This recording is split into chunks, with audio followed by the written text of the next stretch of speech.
ബംഗാളിന്റെ ഒരു സാംസ്കാരിക ഭൂമി അത് പരിചയപ്പെടാനുള്ള ഒരു സാഹചര്യം ഉണ്ടായിട്ടുണ്ടല്ലോ. എന്ത് തോന്നുന്നു അതിനെ? അതായത് ഒരു കളി ഇത് കൂടുതലുള്ള ഒരു ആഘോഷമാണ്. ഏറ്റവും കൂടുതൽ നടക്കുന്ന പന്തലുകളും ഒക്കെ വലിയൊരു അതെ അതെ അതെ. അപ്പം അങ്ങനെ നടക്കുന്ന ഒരു സ്ഥലമാണ് ബംഗാൾ. അതിന് ഇടക്കാലത്തൊക്കെ മറ്റേ മമതാ ബാനർജിയായിട്ടൊക്കെ ഒരു പ്രശ്നങ്ങളും ഒക്കെ ഉണ്ട്. പക്ഷെ അതിനൊരിക്കലും ഒരു കോട്ടം വരാതെ എല്ലാവരും എല്ലാ രാഷ്ട്രീയ പാർട്ടികളും ശ്രദ്ധിക്കാറുണ്ട്. ആ ഒരു സംസ്കാരത്തെക്കുറിച്ച് കൂടുതൽ മനസ്സിലാക്കാൻ കഴിഞ്ഞിട്ടുണ്ടല്ലോ.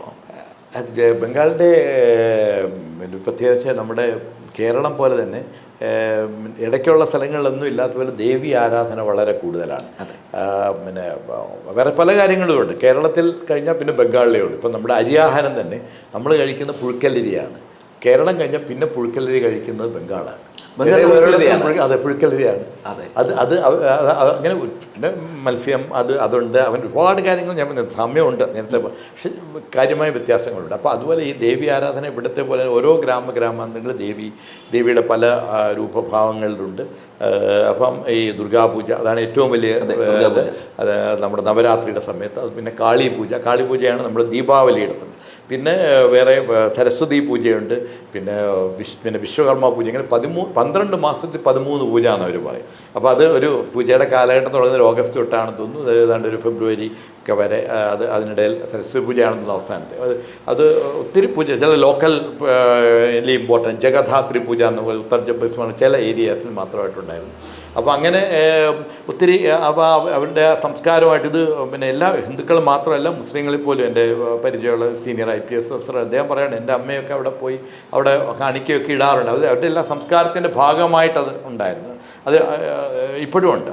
പിന്നെ പറയാം, അത് പിന്നെ കുറച്ച് മാറി കാണും.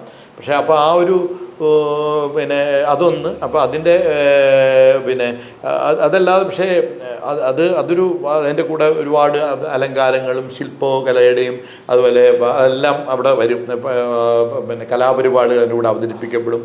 ഒത്തിരി രൂപ പിരിക്കും ഓരോ കമ്മിറ്റികൾ. അത് കൂടുതലും സ്വന്തം കാര്യങ്ങൾ നടത്തും. പിന്നെ ചില വലിയ കമ്മിറ്റികൾ ചിലപ്പോൾ ഇതൊക്കെ നടത്തിയിട്ട് ഒരു ആംബുലൻസൊക്കെ മേടിച്ച് ജനങ്ങൾക്ക് കൊടുക്കും. ഇതൊക്കെ ചെയ്തു. ഇതൊക്കെ വലിയ വലിയ രാഷ്ട്രീയ നേതാക്കന്മാരാണ് ചെയ്തത്. എല്ലാം കോൺഗ്രസിൻ്റെ നേതാക്കന്മാരായിരുന്നു. ഫ്രാങ്ക്ലി CPMൻ്റെ ഇല്ല. ഇവരാണ് ഓരോരുത്തരുടെ ഓരോ കുത്തക പോലെ ഓരോ വലിയ വലിയ പൂജകൾ വെച്ചിരുന്നു കൽക്കട്ടയിലൊക്കെ. അപ്പം ഇപ്പം എങ്ങനെയാണെന്ന് എനിക്കറിയില്ല. പക്ഷെ അത് വിശ്വാസം എല്ലാവർക്കും ഉണ്ട്. പക്ഷേ ഈ പൂജകളെ അത് കേരളത്തിലും നമ്മൾ ശ്രദ്ധിക്കണം. ഭക്തിയുടെ ഇതിന് മാറ്റി ആനന്ദത്തിൻ്റെ എന്നവർ അങ്ങനെ അങ്ങനെ ആക്കാനൊരു ശ്രമം നടത്തി.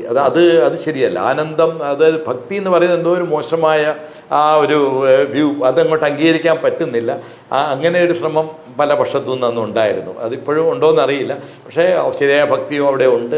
പക്ഷേ അത് വലിയൊരു സാംസ്കാരിക മേള കൂടിയാണ്. അപ്പോൾ അതല്ലാതെ തന്നെ അവിടെ പിന്നെ എത്രയോ മഹാരഥന്മാരവിടെ ജീവിച്ചിരുന്നു. പക്ഷേ അതിൻ്റെയൊക്കെ എന്തുകൊണ്ടും ബംഗാൾ ഇന്ത്യയിൽ വളരെ ഉയർന്നായിരുന്നിരുന്നു. ഈവൻ വ്യവസായങ്ങളിൽ പോലും 1950 വരെയും ഇന്ത്യയിൽ ഏറ്റവും നമ്പർ 1 വ്യവസായമൊക്കെ ഇതായിരുന്നു ബംഗാളിൽ. പക്ഷെ അതൊക്കെ ക്രമേണ പല സമരങ്ങളും ഒരു അഗ്രസീവ് ട്രേഡ് യൂണിയൻ പോളിസി കൊണ്ടും ഒക്കെ ആയിട്ട് ഒക്കെ നശിച്ചുപോയി. അപ്പോൾ അതുപോലെ തന്നെ ബംഗാളിൻ്റെ സംസ്കാരത്തിൻ്റെ തന്നെ ആ സ്രോതസ്സും ബ്രിട്ടീഷ് ഭരണമൊക്കെ കഴിഞ്ഞ ശേഷം ക്രമേണ പിന്നെ നമ്മുടെ പല കാരണങ്ങളും ഉണ്ട്. പാർട്ടീഷൻ ഭയങ്കര കഷ്ടനഷ്ടങ്ങളാണ്. എത്രയോ ലക്ഷക്കണക്കിന് ദശലക്ഷക്കണക്കിന് ആളുകൾ മരിക്കുകയും എല്ലാം നഷ്ടപ്പെടുകയൊക്കെ ചെയ്തു. അവരെ തീറ്റിപ്പോറ്റാൻ വലിയൊരു പ്രയാസമായിരുന്നു.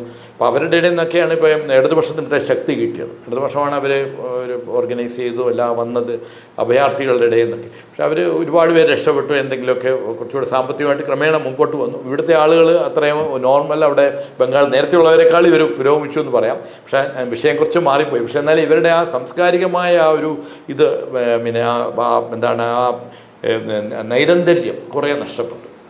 രണ്ടായിട്ട് ഭാഗിക്കപ്പെട്ടു ഒക്കെ അത് അങ്ങനെ പല കാരണങ്ങൾ കൊണ്ടാവാം. ഓരോ മഹാരഥന്മാരായിട്ട് ഇല്ലാതായി. ലാസ്റ്റ് ഞാൻ പറയും സത്യജിത് റായ് അദ്ദേഹമൊക്കെയാണ് ലാസ്റ്റ് ഗ്രേറ്റ് ബംഗാളി എന്ന് പറഞ്ഞത്. അപ്പോൾ ആ ഒരു പക്ഷെ വലിയൊരു ഡീപ്പ് സംസ്കാരം അവിടെ ഉണ്ട്.